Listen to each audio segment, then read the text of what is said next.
মার্কিন হামলার জবাবে ইরান আবারও কুয়েতের তেল শোধনাগারে বিধ্বংসী আঘাত হেনেছে। পাশাপাশি জর্ডানে মার্কিন ঘাঁটিতে আইআরজিসি দেখাচ্ছে মিসাইল তাণ্ডব। এছাড়াও হিজবুল্লাহকে সর্বাত্মক যুদ্ধের চূড়ান্ত নির্দেশ মধ্যপ্রাচ্যের সংঘাতকে এক নতুন উচ্চতায় নিয়ে গেছে ইরান। তেহরানের এই রণহুঙ্কার এবং আমেরিকার কৌশলগত পরাজয় ইঙ্গিত দিচ্ছে যে এই অঞ্চলে এক নতুন ভূরাজনৈতিক মানচিত্র তৈরি হতে চলেছে।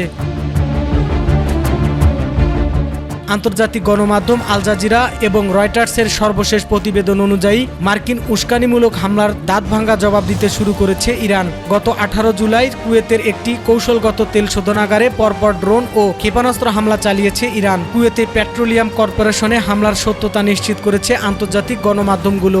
গত কয়েক মাস ধরেই ইরান কুয়েত, বাহরাইন ও কাতারের মার্কিন জ্বালানি অবকাঠামোকে লক্ষ্যবস্তু করেছে। তেহরানের বার্তা পরিষ্কার, যদি ইরানের উপরে চাপ অব্যাহত থাকে তবে পারস্য উপসাগরীয় কোনো জ্বালানি করিডোরে মার্কিন স্বার্থের জন্য নিরাপদ থাকবে না।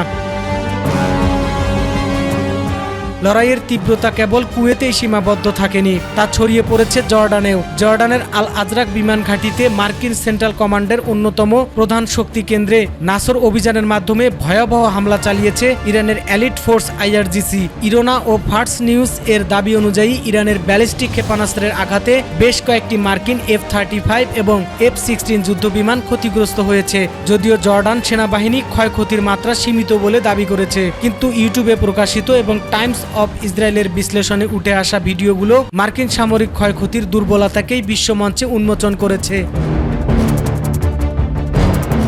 সবচেয়ে বড় এবং ভীতি জাগানিয়া খবরটি দিয়েছে মার্কিন সংবাদ মাধ্যম অ্যাক্সিস এবং টাইমস অব ইসরায়েল। প্রতিবেদন অনুযায়ী তেহরান এখন এক চূড়ান্ত সংঘাতের পথে। ইরানের লেবাননে হিজবুল্লাহ সহ তাদের অ্যাক্সিস অব রেজিস্টার বা প্রতিরোধ যোদ্ধাদের একটি সর্বাত্মক ও ব্যাপক যুদ্ধের জন্য প্রস্তুত থাকার চূড়ান্ত নির্দেশ দিয়েছে।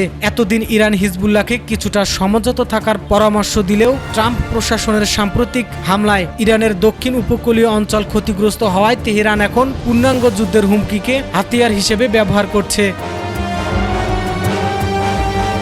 বিশ্লেষকদের মতে ইরান এখন প্রমাণ করতে চাইছে যে তাদের উপরে চাপ বাড়ানো মানেই পুরো মধ্যপ্রাচ্যে এক মহাযুদ্ধে ঠেলে দেওয়া।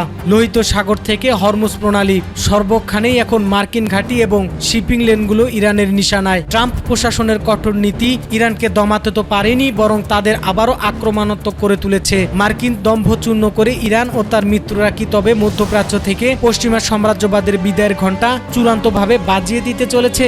আন্তর্জাতিক রাজনীতির এমন সব নিরপেক্ষ এবং সাহসী বিশ্লেষণ পেতে আমাদের ভিডিওটি লাইক করে দিয়ে টপ নিউজ ইনসাইড ভিডিওর সাথে থাকুন।